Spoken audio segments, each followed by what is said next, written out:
Alright, I'm going to make a Figmin model. And I'll do the default 64. That's good. Create. Bring it over here. I'm learning fast. I see the lines. Mode. Oh yeah, change the size.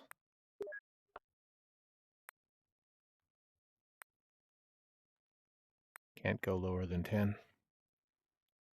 And then can make a line or a box.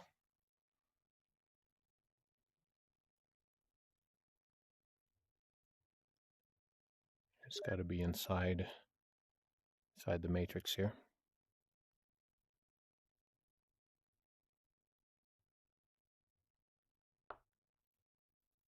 So there's a start. I'm figuring this out pretty fast. It's going quickly.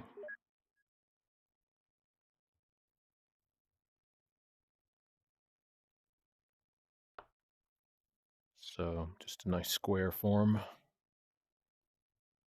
Get some dimensionality going there. Not bothering to make everything perfect, but I guess I could. I will tend to use a smaller voxel size instead of these extra large ones. But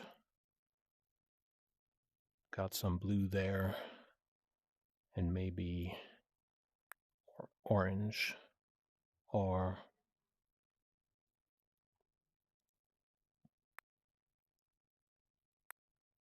do purple.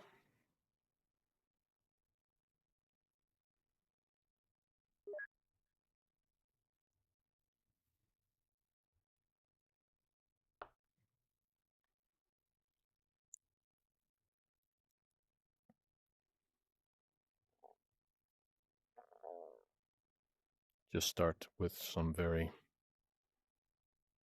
simple idea.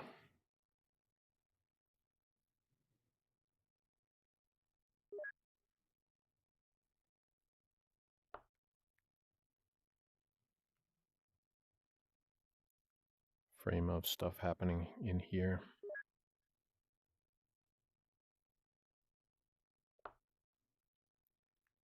And in the demo, they have a little spaceman. So I guess, especially if you turn it on rounded mode, it is very suited to doing organic types of things, but of course I would want to put it through its geometric paces also.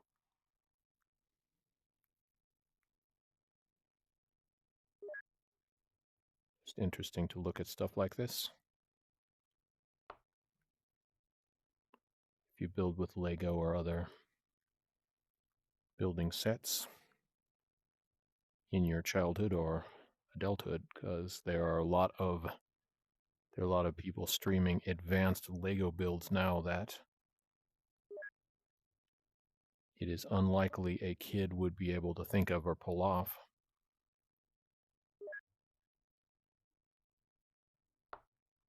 But who knows? With all of this, see, do I have a thing that grabs the color off of the thing? What I can do is I can just set up my colors in an intelligent manner there on the palette. It is like an artist palette. Okay, so that's good enough voxel to start with, just hovering there, and then close the editor here, and I'm going to do a sketch. Now that we have this thing sort of floating in there, and I always like when the sketch can go around and sort of through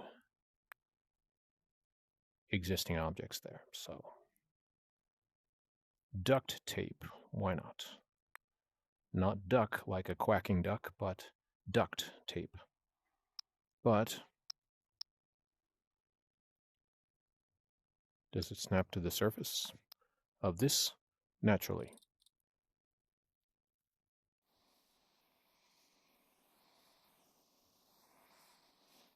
My tape's a bit too large there. But already you can see what you could do, because suppose I have this sculpture made out of painted wood pieces, but we didn't have nails, so we had to tape it together. That's too silly. Or maybe just silly enough. Instead of using duct tape,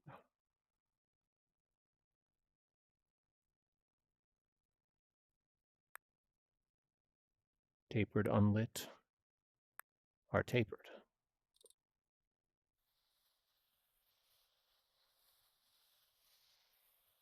So here's a line curling around the whole thing. Look at that. It's already an interesting piece of abstract art. I'm going to try that again. Maybe I'll use one of these other chromic line. See, they brought in the entire standard tilt brush thing that a lot of us have been enjoying to use for a while. Tune. Ah, right, it puts an edge on it. But it doesn't look right next to the rest of the stuff. Icing on the cake? Or wave? Or is that wire? Maybe this works. It's nice and flat and simple. And I'm going to scoot my interface to the side.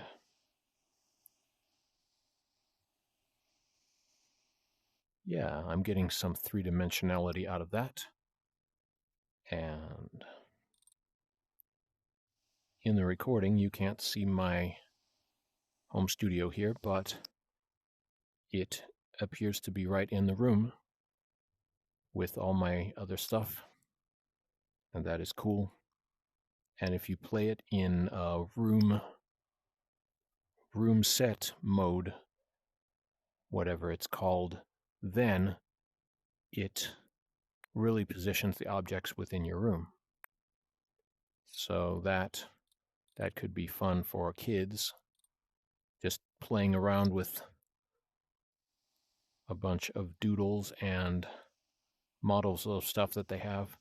But it could also be cool for like an art gallery exhibit if you get the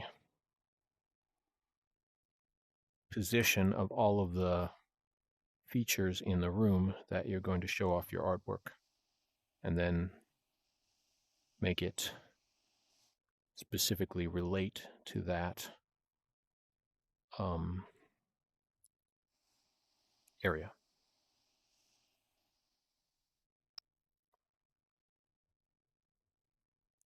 Like energy is sort of wrapping around this. And then to complete the, oh, right, I forgot what we can do in sketch mode also. Recolor, rebrush. So I can now try different brushes and see what each one would have looked like. Disco. That could be a little bit too weird, or maybe just weird enough.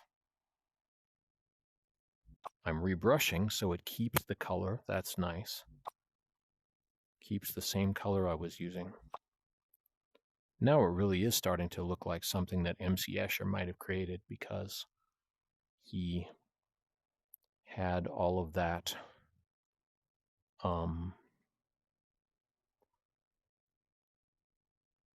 the shading on objects. He would do a bunch of carved woodcuts. But here, that is really weird. And Tilt Brush didn't let you do this, didn't let you set the precise settings of the animation, but maybe they would add that to Figmin XR, so we could adjust, like, the undulation here is a bit too much. It looks like they are snakes. In fact, I could draw them into snakes, but suppose that isn't what you want for your artwork. Maybe have them just slightly undulating and doing it slowly. And that could be more to what you want to do. So I'll close the editor. So I have my two types of things. I can do a new text and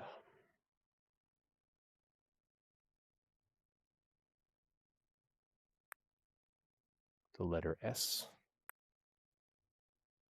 Shift uppercase S, return, font, change it to curved. Oh, there, it's formulating. No, classic, like a typewriter. Pixels, default. I'm going to do classic. And the front color would be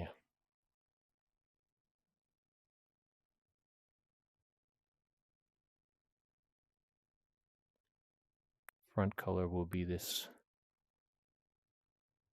and side color kind of a gray. And I can even change the material. How nice. Holographic letters. Look at that, it's flickering. But maybe that is just what I want. And the size large, and the depth medium. And then close the editor and grab my banner. Say holographic S. Press this thumbstick in and then press it north to sketch. So there's S for snakes.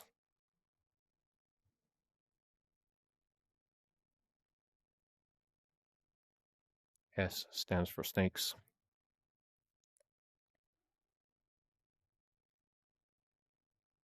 And one more text. That hologram is probably too weird. And then B for box. Done. Default font. Classic. Once again, hologram.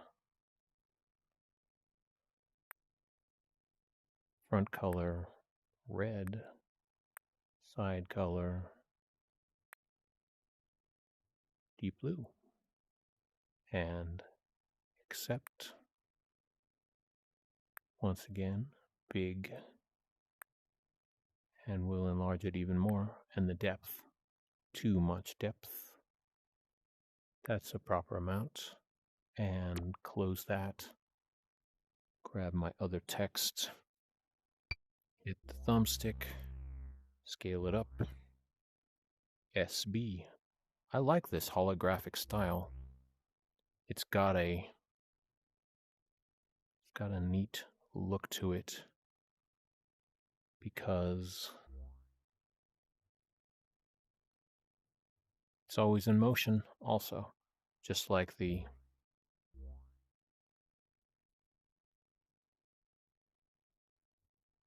so unlike these other VR programs where I'm used to just rotating everything around spontaneously, this one is stuck to the room, and that is either a good or bad thing depending on what you are thinking or want to do.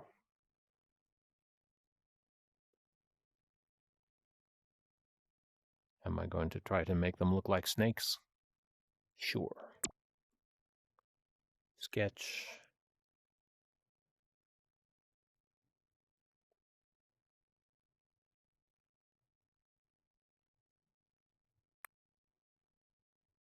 Don't know if it'll work, but it's worth a try.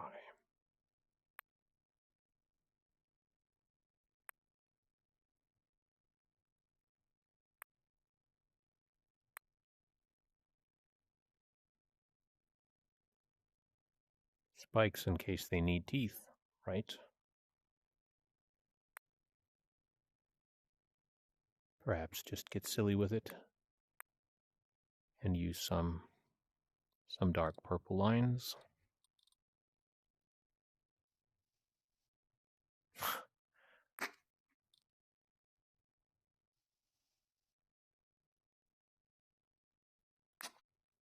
Maybe I will go back here. Bubble wand.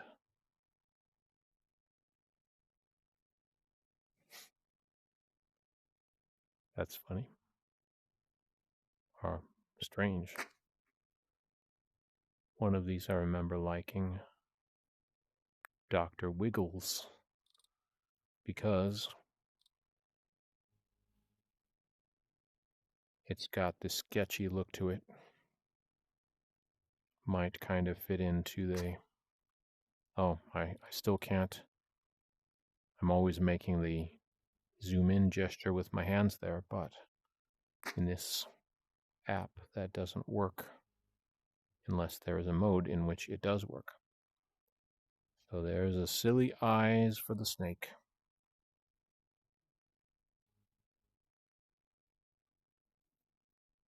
And a smile.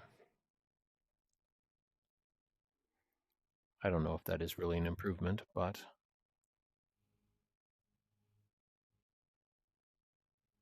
eyes for the snake. And a smile, nose lines. In a minute, I will come back and do tongues for the snake. How many snakes do we have?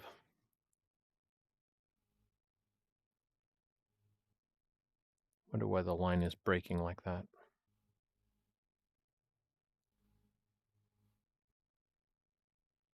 It's got a different expression.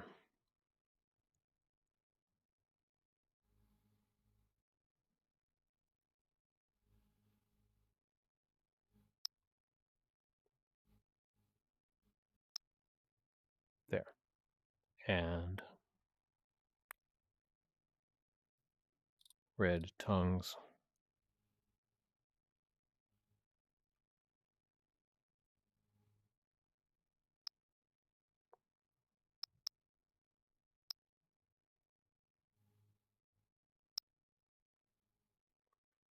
Oh, I see. I set the floor of this image very high. I set the floor of my workspace very high. So it is trying to lock down onto that surface because surface snapping is on. But if it's off, right, won't do that. Makes logical sense, doesn't it? And then this snake might have an extra long tongue. Make it large. It's almost looking like a fire-breathing dragon.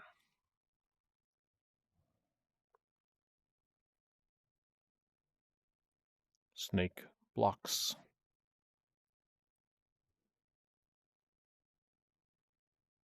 Everything is so visually loud here. Go back to editor.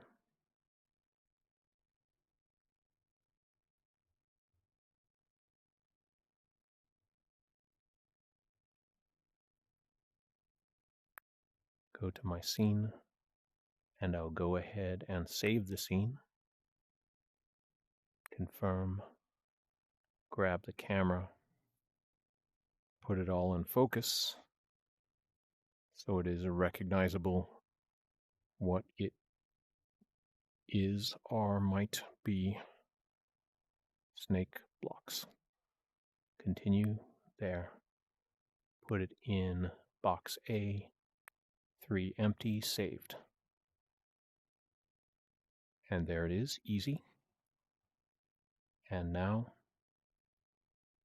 I can get rid of it, or I can publish the scene. Would you like to publish the scene?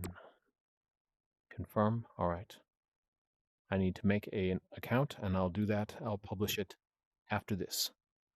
It's been cool looking at Figmin XR, and please subscribe. VJ Franz K.